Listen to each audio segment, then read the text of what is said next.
Hi guys, this is Katja with Creators Image Studio, and today I'm talking you through how to make an explosion box. And this is a very simple one, and I'm not going to actually do it, so it's not a tutorial, but I am, giving you some instructions, and I will put all the measurements in the description box below.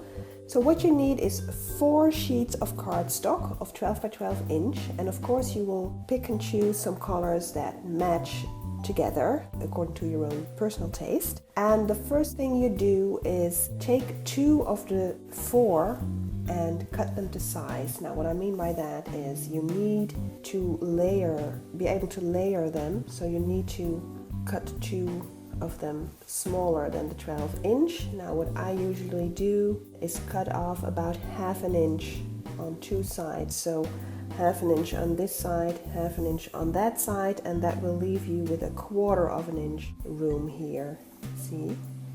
And the same thing here, again ½ an inch smaller than the second one, or an actual inch smaller than the outer layer here, just what you like. So this is ½ an inch, this is an inch on 2 sides. So the distance between the inner and the outer layer is ½ an inch. The distance between the middle layer and the other layers is 1/4 inch per side. Having done that, you will score, and you will start with the outer layer, and you will score at 1/3 and 2/3. So with a 12 inch sheet, that is 4 inch and 8 inch, and then you will turn your paper around and do the same thing. So you will have sort of a double cross of scoring lines. Then you will take your other layers and do the same, but this time not at 1/3, but again at 4 inch from the outer rim here, and 4 inch from this side here. So you will take this sheet that is actually ½ an inch smaller than the outer layer, and you will count 4 inches, score, and you will count 4 inches from here, score. Do the same thing, turning it around, right? And then again, same thing with the inner layer. So again, 4 inches, score, take 4 inches from here, score, turn it around, do the same thing, right? Okay, so you will have score lines, and then you will cut away the squares, like here. You will cut them away in all 4 corners with all 3 layers. So that will leave you with the cross that will actually make your explosion box. Now as for the cover, if you do the 4 inches, like the outer layer here, every part of your explosion box here will be 4 inches wide, right? So that is when you close the box, your box will be 4 inches on all 4 sides. So your cover has to be slightly larger than 4 inches per side. So you could do like 4¼ inches or 4½ inches per side. I think 4¼ would be enough. So that means that this piece here would be 4¼ inches all around. And then, of course, you need the border of your cover. Now this is up to you, it's your personal taste. You can do a very small one, you can do a very wide one. Mine is about, I think 2 inches. But it's your own personal choice. So I like this width. Now if you have chosen your width, you will have to measure on all 4 sides. So for instance, if you choose 2 inches for the width of your border, you will add 4 inches to the total of your inner square here. So if this is 4¼ inches, you will do 4¼ plus 2 plus 2. So actually plus 4, right? So that would be 8¼ in this example, right? So 8¼ inches to get your 4¼ inches cover with a 2 inch border, okay? I hope you're still following me. Then you can see the score lines that I have done.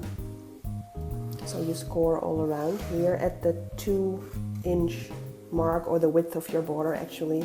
And then if you want, you can add some border punching like I have done, And I find the easiest way to do it is like you see here. So you do two sides completely and then two sides up to the score lines. And by the way, you cut your score lines here. So two sides up until the other score line here and here. So to make your cover, you will have to fold it. Well, let me get a demonstration piece so I can actually do this. So you have folded all of your score lines, right? You have cut in the places that I told you. And now you will put your cover together. Now you take your glue, and I usually use wet glue, but now for the demonstration I'm using this double-sided tape, just to be quick about it.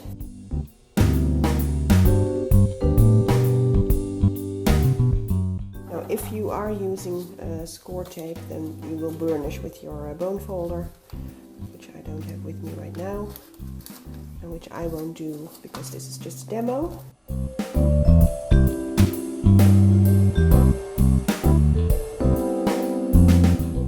Now you take this flap here and you fold it behind. You see what I'm doing? So put this one upright, take this flap, and you glue it here, and this will automatically pull this upright as well. So now you will be precise about this. I'm doing it quickly, but please be meticulous.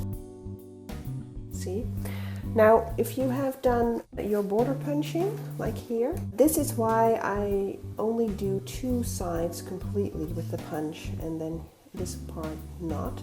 Because when you are folding this, these two will like cover each other, and that's not, I don't like that very much because it's never symmetrical. It's always like a bit of a chaos. So what I usually do is cut away this piece here.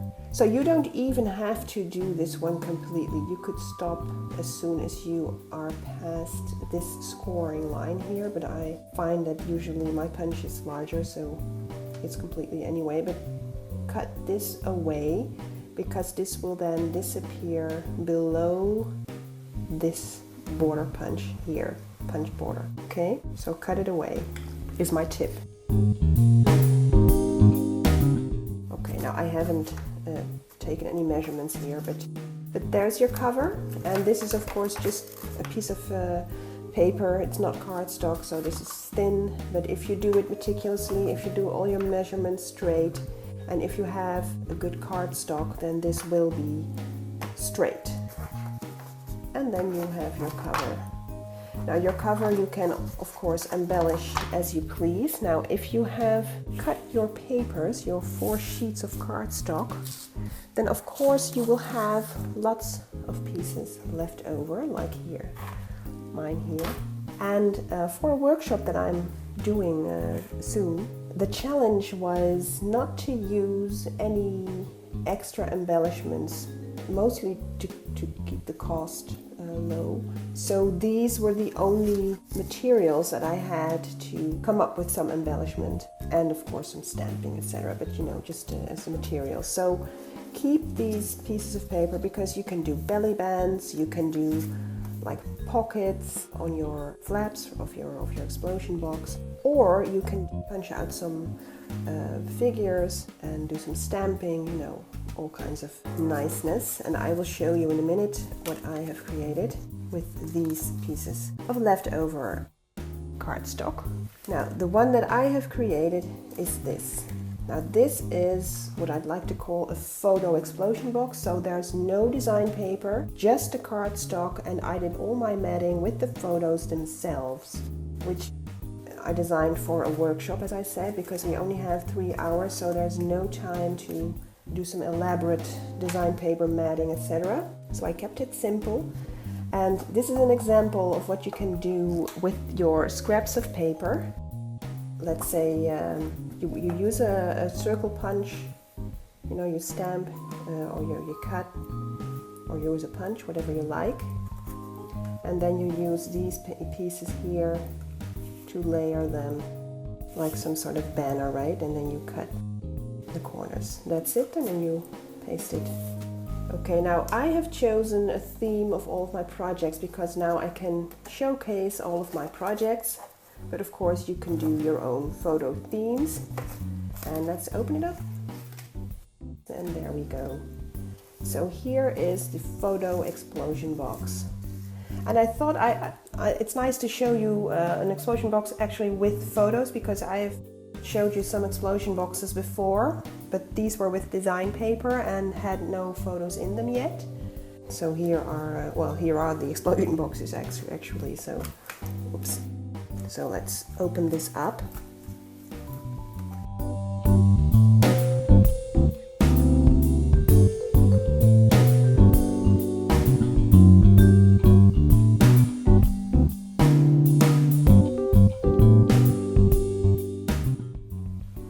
Okay, let's do a quick overview. And as you can see, there's no extra embellishment, just photos. But look at the great effect that has. So cute. It's a great way to showcase your photos. And it doesn't take up a lot of space because you can fold it back into a box. Here I did some flaps actually. And these are just photos as well, you know, I cut the photo in half, did some corner chumping, and then created a little hinge here. I think there's another flap. Here is another flap. Horizontally this time. Again, same thing, corner chumping, creating a little hinge. Again with the leftover pieces of cardstock. And that's it. So you can do your cover. Let me see where I'm at. And there you go. So I hope you find some inspiration from this, and if you have any questions, let me know in the description box and in the comment section below. Thanks for watching. Bye bye.